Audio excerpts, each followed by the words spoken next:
আসসালামু আলাইকুম গাইস, আপনারা কেমন আছেন? আমি তো আলহামদুলিল্লাহ ভালো আছি। চলে আসলাম আজকে আরেকটা রেসিপি নিয়ে। কাঁচা কলা দিয়ে কাতলা মাছের ঝোল রান্না করব। সাথে অবশ্য 3 পিস অন্য মাছ দিব আমার হাজবেন্ডের জন্য, ও এই মাছটা অনেক পছন্দ করে। তো এই তো মাছগুলো দিয়ে দিলাম। এগুলো হচ্ছে সাগরের যে ঝাটকা মাছটা, সেইটা। এই মাছটাকে আমি সাগরের ঝাটকা বলি। এটা হচ্ছে ইলিশ মাছের একটা ফ্লেভার আসে এই মাছটা থেকে। যারা এই মাছটা খান তারা অবশ্য বুঝবেন আমি কি বলছি। তো এই মাছটা থেকে অনেক সুন্দর একটা ফ্লেভার আসে ইলিশ মাছের মতো। তো আমার হাজবেন্ড যখনই বাজারে যায় মাছ কেনার জন্য, এই মাছগুলো যদি ওর চোখে পড়ে ও নিবেই নিবে মাছ, মানে কোনো কিছুই শুনবে না, আমি যতই নিষেধ করব কিন্তু ওই মাছটা নিবে, কারণ ওর এত পছন্দ। তো অল্প আনবে না, 1-2 কেজি মাছ নিয়ে আসবে। আর এগুলোতে 1-2 কেজি আনলে অনেকগুলা মাছ উঠে।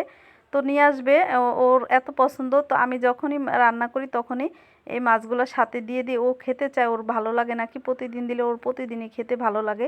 তো আমি হচ্ছে সাথে এই জন্য এই মাছগুলো দিয়ে দিই। অনেকে বলবেন এই মাছটার সাথে আরেকটা মাছ কেন দেয়, আসলে ও পছন্দ করে সেজন্য আমি এই মাছটা দিয়ে থাকি।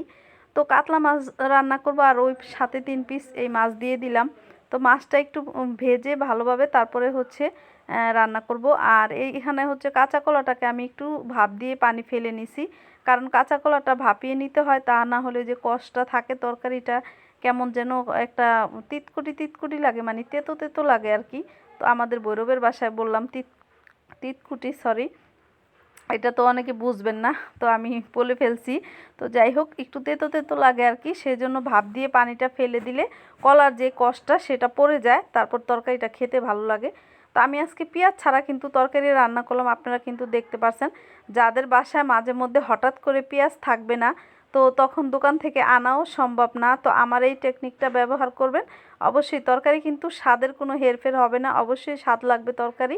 তো আমার কিন্তু আজকে পেঁয়াজটা ছিল না, সেজন্য আমি এভাবে রান্না করছি। তো যাই হোক, হঠাৎ করে আবার কোথায় যাব পেঁয়াজ আনার জন্য, তো পেঁয়াজ ছাড়াও তরকারি খাওয়া যায়। কারণ হিন্দু যারা তারা কিন্তু পেঁয়াজ ছাড়া এইভাবে তরকারি রান্না করে, ওদের তরকারি কিন্তু ভীষণ মজা হয়। তো আমিও এভাবে রান্না করলাম, দেখলাম যে না, খেয়ে দেখছি অবশ্য তরকারিটা ভীষণ মজা হয়েছে, অনেক ভালো লাগছে। তো এই কলাটাকে আমি একটু হালকা করে তেলের ভিতরে 2-1 মিনিটের মতো ভাজা দিয়ে নিছি। ভেজে তারপরে হচ্ছে আমি কলাটায় মশলাটা দিয়ে, তো কলাটা ভাজা হয়ে গেছে 2-1 মিনিটের মতো আর কি, আমি একটু তেলের উপরে উল্টে পাল্টে নিছি। তারপরে হচ্ছে আমি মশলাগুলো দিয়ে দিছি, হলুদের গুঁড়া, মরিচের গুঁড়া, ধনিয়া গুঁড়া দিয়ে দিলাম। আপনারা চাইলে আদা রসুনও ব্যবহার করতে পারেন, আমি আদা রসুন তরকারিতে তেমন খাই না সেই জন্য দেইনি। তো যাই হোক, এভাবে দিয়ে মশলাটাকে সুন্দর করে কষিয়ে কলার সাথে আমি একদম কষিয়ে নিলাম। তো কষাতে দিয়ে দিলাম তরকারিটা, আর দিয়ে দিছি মশলাগুলো দিয়ে একসাথে একদম। কলাটাও কিন্তু আমার কষানো হয়ে গেছে মশলার সাথে, আর সেদ্ধ হয়ে গেছে সুন্দরভাবে। এখন ঝোলের পানিটা দিয়ে দিলেই হবে। তো এইভাবে কিন্তু তরকারি রান্না করে আপনারা খেতে পারেন, যখন অনেক সময় ঘরে পেঁয়াজ থাকে না। সব সময় সবার ঘরে কিন্তু সব কিছু থাকে না, অনেক সময় শেষ হয়ে যায়, ঘরে কেউ থাকেও না যে একটা জিনিস মানে কাউকে দিয়ে আনাবো, এই অবস্থা হয়। তখন কিন্তু এইভাবে আপনারা যে কোনো সবজি এইভাবে রান্না করতে পারেন, কোনো ব্যাপার না। তেল দিবেন, তেলের উপরে মশলাগুলো এক এক করে দিয়ে একটু সামান্য পানি দিয়ে দিবেন, দিয়ে মশলাটাকে কষিয়ে তারপরে আপনারা তরকারি দিয়ে দিতে পারেন। আমি কলাটা ভেজে নিছি, সেই জন্য কলার উপরে মশলাগুলো দিয়ে দিলাম। তো মশলা কিন্তু কোনো গন্ধ আসবে না, কিচ্ছু হবে না। যে পেঁয়াজ ছাড়া তরকারি কি স্বাদ হবে না? অবশ্যই স্বাদ হবে। তো আপনারা চাইলে একটু জিরার গুঁড়াও ব্যবহার করতে পারেন কাঁচা কলাতে। তো আমি জিরা ছিল না সেজন্য ধনেপাতা কুচিটা দিয়ে দিছি। আর এই তো অফ ক্যামেরাতে আমি মাছগুলো দিয়ে দিছিলাম। তো ক্যামেরাটা চালু করব খেয়াল ছিল না।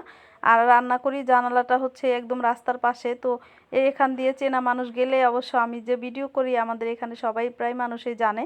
তো দুষ্টামি করে আমার সাথে, খুব ইয়ার্কি করে যে মেঘলার আম্মু কী রান্না করতেছে, ভিডিও করতেছে।